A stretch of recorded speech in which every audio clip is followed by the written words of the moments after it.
Yes guys, what's going on? Welcome back to the channel and welcome to episode 4 of the Sheffield Wednesday, rebuilding Sheffield Wednesday career mode here on EAFC25, and we've got 3 games coming up in this episode, looking to obviously continue our strong start to the season and looking to build this club into where we are. Just want to obviously start this episode, some good news that's come out of Sheffield Wednesday in the past 24 hours, although all the background stuff that's going on with Sheffield Wednesday is still going on in the background. They have confirmed in the last 24 hours that they are going to fulfil the first of their championship fixtures of the season away to Leicester on Sunday, which is obviously great news for the fans of Sheffield Wednesday. Obviously they have still got all the stuff going on behind the scenes, but it's really good to see them that they will be fulfilling that first fixture of the season. So good luck to obviously all of them, and the supporters obviously have fun on that day out. I know there's going to be some protests and things like that that's been reported that's going around, but obviously it'll be good to see the club fulfilling that fixture and playing their first game of the championship, and hopefully things can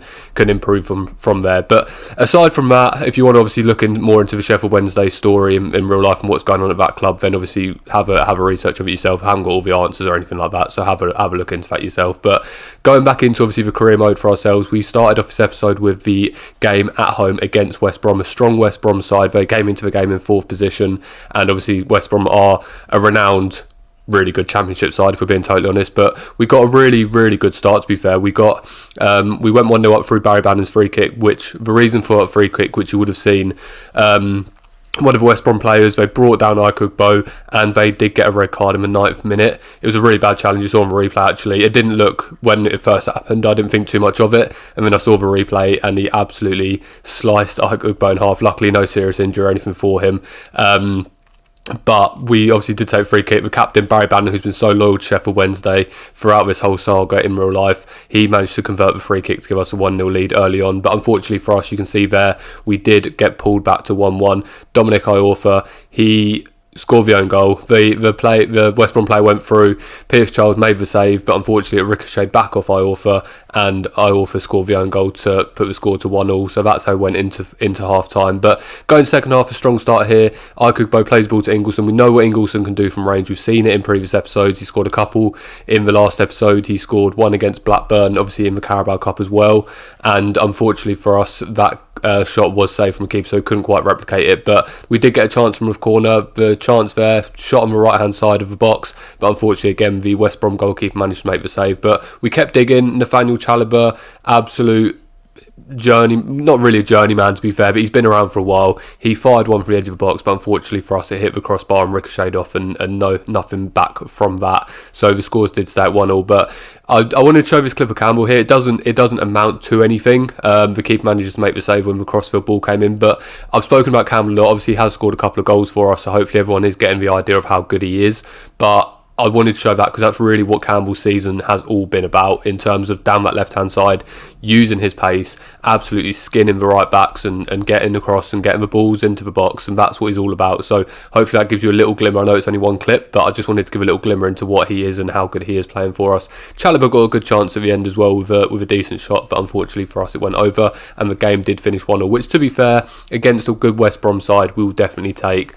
But after the game, we did get another youth scout report, and we got a couple of other players into the youth academy from that report. Obviously, we've spoken about the youth academy in past episodes. We're just sort of doing it on fill. We want to fill out this squad as much as possible, so at least at the start, we don't want to wait around to get these players in. We want to get them to the youth academy, get them developing straight away, and hopefully build some good young players into the squad. We didn't actually promote anyone to the first team from the youth academy in this episode, but obviously that is something we'll look to do going forward. But we've got a couple of good players coming into the youth academy. You can see them in background here, just looking at what positions they're playing and obviously their play styles and everything like that. So we got Clifford, Brown and Burrows that you've seen there, and the final one was a right winger, another American winger. Obviously we are scouting the wingers, so it's no surprise we're getting American wingers, but they all seem to be fairly rapid and fairly decent players, to be fair. So Justin Blisker, we did originally put him on playmaker as his play style, then we actually realised we actually meant to put him on inside forward to improve his shooting, so we went back and put him onto inside forward, and we're just filling out that youth academy.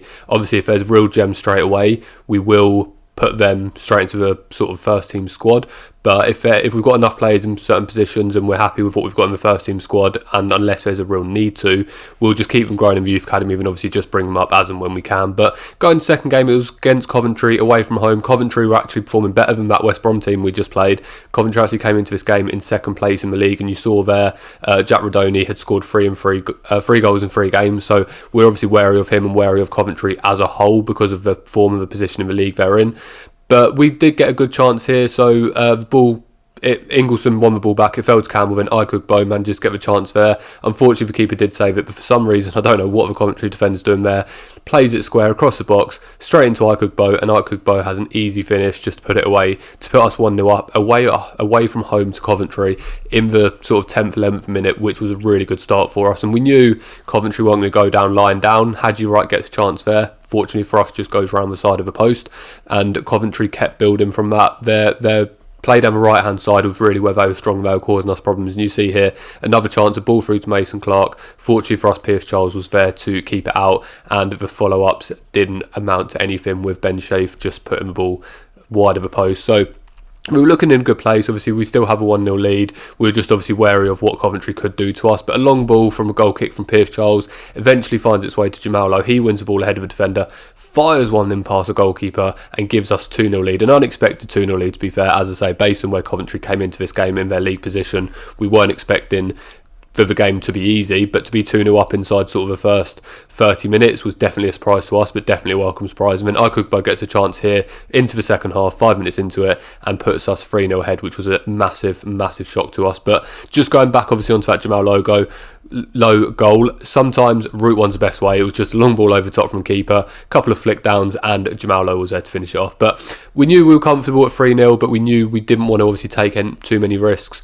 The Coventry player there, he managed to break through the defence. I've noticed it a few times of players just managing to sort of just run through our defence, which I think is probably more of a me problem than a player problem, if I'm being honest. But we've noticed it a few times, so it's definitely something we'll work on. From a resultant corner, they did get another shot there, but fortunately for us, Pierce Charles, the young goalkeeper for us, managed to make another save for us. But Coventry, although they were 3-0 down, they were going to keep pressing us, looking to get some goals back. Haji Wright gets a chance here, but fortunately he clearly doesn't have his shooting boots on today, and he fires it high and wide of a post. And then Haji Wright again picks ball up, and this is what I was just talking about in terms of, for some reason, players are just able to sort of skip through our defence without actually us doing an awful lot. Luckily for us, again, it comes to nothing there. Jack Rodoni gets a follow-up shot, but again, Pierce Charles saves it. But it's really something I need to personally work on, just to make sure that we don't concede too many opportunities. But being 3-0 up, we thought we'd give a chance to the young Kai Drake.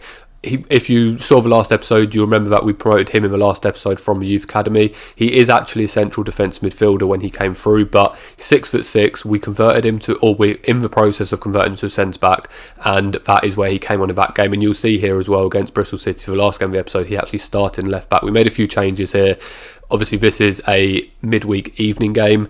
We know with the squad size we've got, we've been fairly lucky so far with the games we've had that no one's really had any fitness issues, but no one really needed to be rested in this game, but there were some who were sort of slightly lacking on fitness a little bit. So we thought, let's take the opportunity against Bristol City side in midweek, give a couple of other players a chance to show what they can do, and just give some players a little bit of a rest. So Kai Drake coming into centre-back, young player, 6'6", hopefully he can do a good job for us at the back here. But it was Bristol City who started better of the sides. You can see here just 5 minutes in, they've already had a couple of opportunities from us, but we weren't going to obviously go lying down. Barry Bannon won the ball back there. Ikugbo pulls in here. He manages to get a shot away, but similar to Haji Wright in the last game for Coventry, Ikugbo's shooting boots were not on at this stage, and unfortunately for us, he fired it over the crossbar to keep the scores at 0-0. But we kept pressing on. We built into the game as it went. It wasn't the most exciting first half, I'm being honest, but we built into the game. Ikugbo gets another chance here about 10 minutes before half time, but unfortunately for us, the defender managed to block it away, and the shot went out for a corner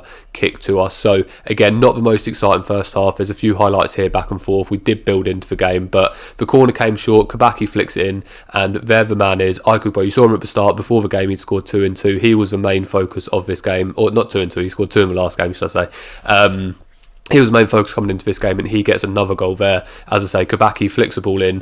Ikugbo, with his big strength, powerful, he manages to just power it through and give us a 1-0 lead. But going into the second half again, the problems there of players just being able to run through us. It was Armstrong that time. The shot came away. Pierce Charles made the first shot, and then a really poor follow-up from Bristol City that Pierce Charles could easily collect to keep the scores at 1-0 to us. But you can see there the youngster Kai Drake gave the ball away.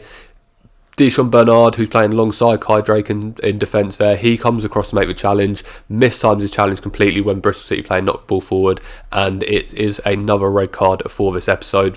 One against us, obviously, Dishon Bernard here, and then obviously one for us in the last game, or a couple of games ago against West Brom. So we are down to 10 men. We knew it was going to be difficult from this point onwards, and obviously we did have to bring a replacement centre back in. We didn't have Iorfa on the bench, so we brought Palmer in alongside Kai Drake, so it wasn't the most, or it definitely wasn't the first team centre-back pairing we've got here, but hopefully we can manage it, and hopefully we can keep the score 1-0, or at least sort of not have any major problems. But you can see there, we got the initial clearance off the line from that corner from Caldemerti, but unfortunately it fell back to the Bristol City player. He managed to power it in, and then the defender couldn't quite get his head on that one again, and unfortunately Bristol City did come back when we're down to 10 men and put the scores to 1-1. Barry Bannon was going to keep going. He scored obviously against West Brom a couple of games ago. He had a cracking shot with his left foot there from the edge of the box, but unfortunately did hit the crossbar. And then we did get another chance here. Ingleson plays out to Kabasi. Kabasi looks to get the ball across. Unfortunately, the Bristol City defender manages to intercept it, but Ingleson was there, powers it in. Fairly simple chance, to be fair, but it's one of those where it could always just hit a body or hit the goalkeeper and stay out. But luckily for us, it went through and hit the back of the net to give us 2-1 lead. Ingleson's obviously scored a couple of goals for us this season.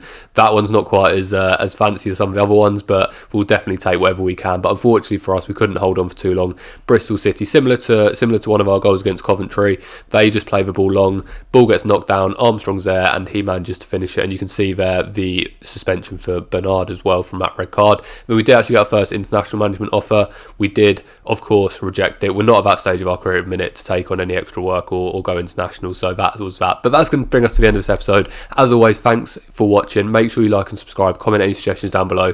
Take care of yourselves, and I'll see you on the next one.